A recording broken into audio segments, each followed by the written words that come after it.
Welcome back to my YouTube channel. Again, I'm going to read a little snippet from my book out of chapter 1 called Maladies. It's a sci-fi fantasy book about a young gal named Sam and her family who ended up being stuck in World War II. If you watch my previous videos, I started reading out of chapter 1. I, of course, don't want to read everything because I want you guys to go out and buy my book. So I'm just going to read a few more paragraphs and still encourage you guys to go ahead and look on Barnes & Noble and Amazon and then Kipsap Publishing, and you guys can order my book from one of those 3 venues. I'm at the bottom of page 5. The ship drifted slowly by us, right out of reach until it stopped. A man stepped into view, leaned out and said, "Hello, is anyone there? We won't hurt you." My dad looked at me, thinking only of my future, and said, "Yes, there are 2 of us aboard." The same man yelled back with an inflated voice, "Can I come aboard?" He had questions for us both. My father agreed, and we both watched as the man and his crew tossed down a ladder and lowered him to a small rowboat. While we waited for him, Dad and I just looked at each other with anxiety on our face. The crisp night air stung my lungs and the wind chilled me to the bone. We bundled up with one another, wondering if we would finally be rescued. From the time he lowered himself onto the boat until he arrived, it seemed to take him only a few moments. When he approached, I could see his age written within the scars and wrinkles on his face. He was maybe 45 or so.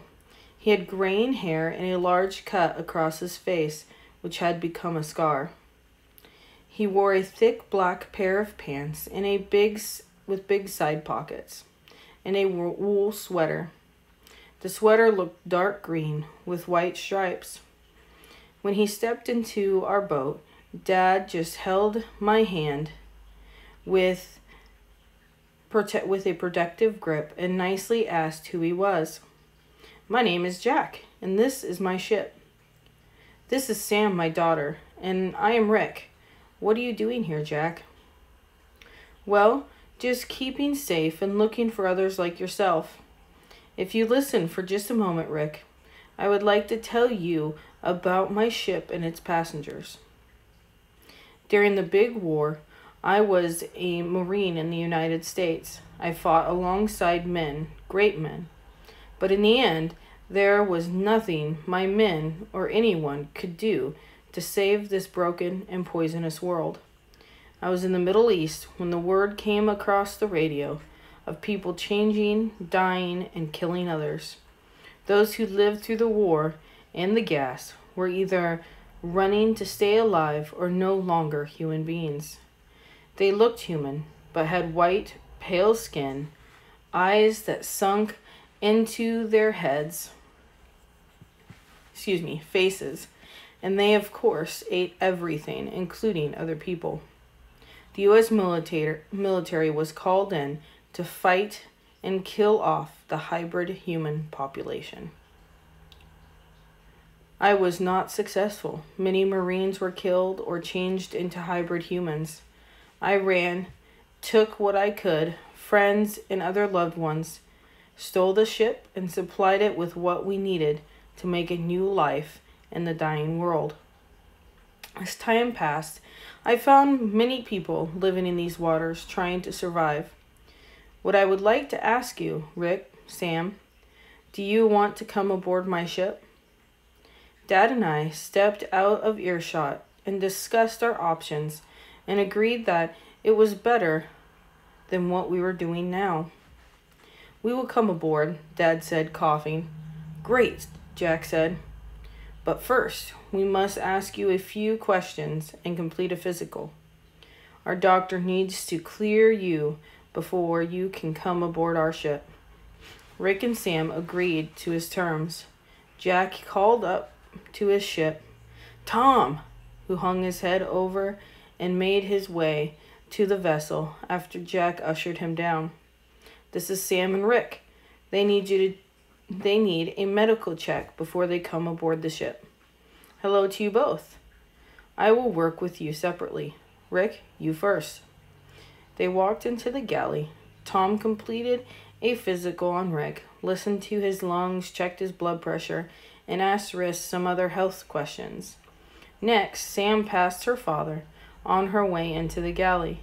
Tom was about 25, good-looking, and seemed friendly. He, too, wears the same clothes as Jack.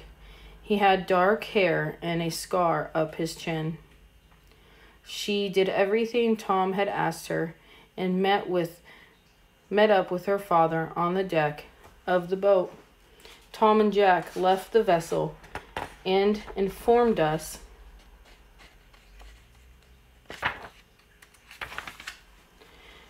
they would discuss his findings and return shortly. So ending for today, I'm on page 8. Next week, I know it's been a couple of weeks since I posted a reading of my book. It's been pretty busy around here. So next week, I will go ahead and try to repost another short clip of my book. Yet again, somewhere different, hoping to intrigue you guys into purchasing my book. Again, it's available on Amazon, Kitsap Publishing, and Barnes & Noble. I will be doing a book signing soon, just waiting to hear back from Barnes & Noble and getting that scheduled. And I'll make sure I post that for everybody to come sign up and get a copy of my book. Thank you, and you guys all have a wonderful day.